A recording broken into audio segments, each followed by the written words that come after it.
qualche messaggio per chi ci ascolta.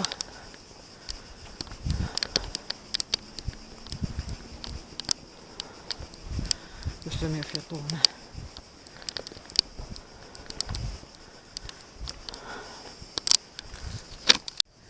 Ok, siamo arrivati sul piazzale antestante al castello.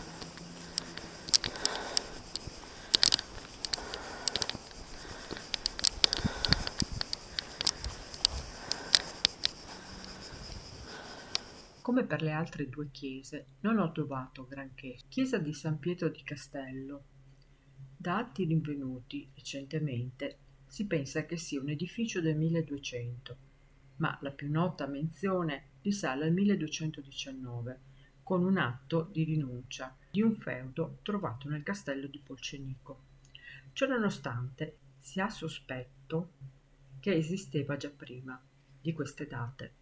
Nel 1295 si ha una nuova attestazione, tratta dal testamento di donna Engerada di Porcia, moglie di Gerardo, dei signori di Polcenico, che lascia una somma per la riparazione di un calice.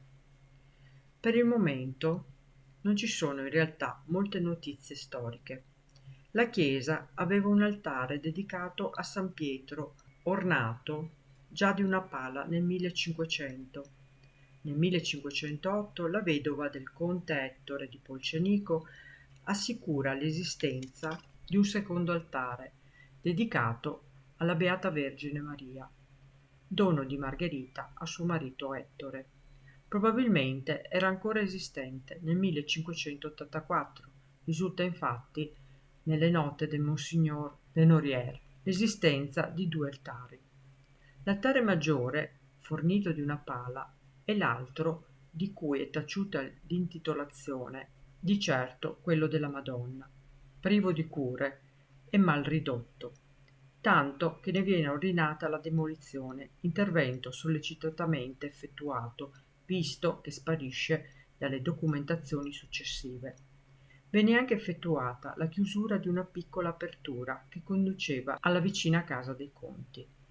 Nel 1694 il vescovo Paolo Ballaresso registra la chiesa come San Pietro e Paolo, dando ordine di indorare la cornice lignea della pala. Un matrimonio celebrato nel 1721 conferma la doppia intitolazione a San Pietro e Paolo. Poco prima del Settecento San Pietro viene coinvolta nell'ampia ristrutturazione del castello di Polcenico, avviata dai conti Ottavio e Minuccio, confermato da documenti del 1738 per controversie con i popolari. Il progetto risulta assegnato al noto architetto Matteo Lucchesi, che restaurò anche la chiesa adiacente al castello nel 1765 e conferma la presenza di un solo altare con mensa lignea. Risulta ancora un edificio in buon ordine nei documenti del 1828. Nel 1857 il vescovo Andrea Casasola trova la chiesa trascurata e non in buone condizioni a causa di una disputa tra i conti che per dispute ereditarie porteranno sia a trascurare il maniero sia a trascurare la chiesetta. Verso la fine del 1800 castello e chiesa passano più volte di mano, senza che i vari proprietari, i conti di Polcenico e poi i privati e poi ancora i conti di Polcenico, tentino di salvarli. Vengono anzi usati come serbatoio di pregiati elementi, di cui vengono saccheggiati e collocati in case private o da vendere. Si pensa che alcuni elementi della chiesa di San Pietro ora si trovano nella chiesetta di San Rocco e altri a San Giacomo.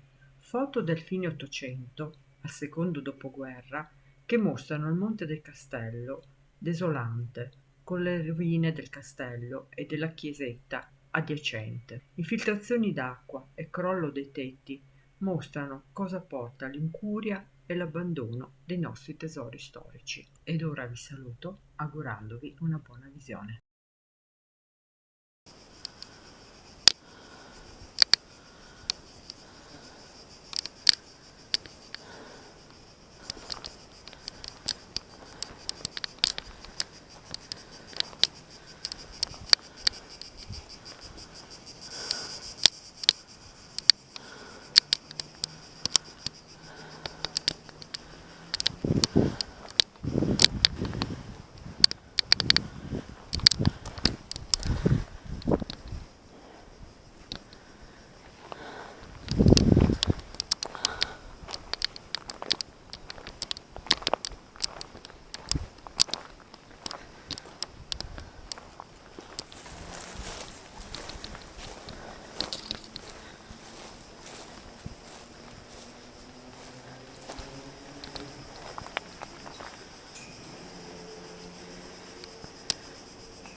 Se c'è qualcuno qui, può lasciare un messaggio nell'apparecchio che ho in mano, per piacere, nello strumento che ho in mano. Parlate dentro il microfono, che è questo.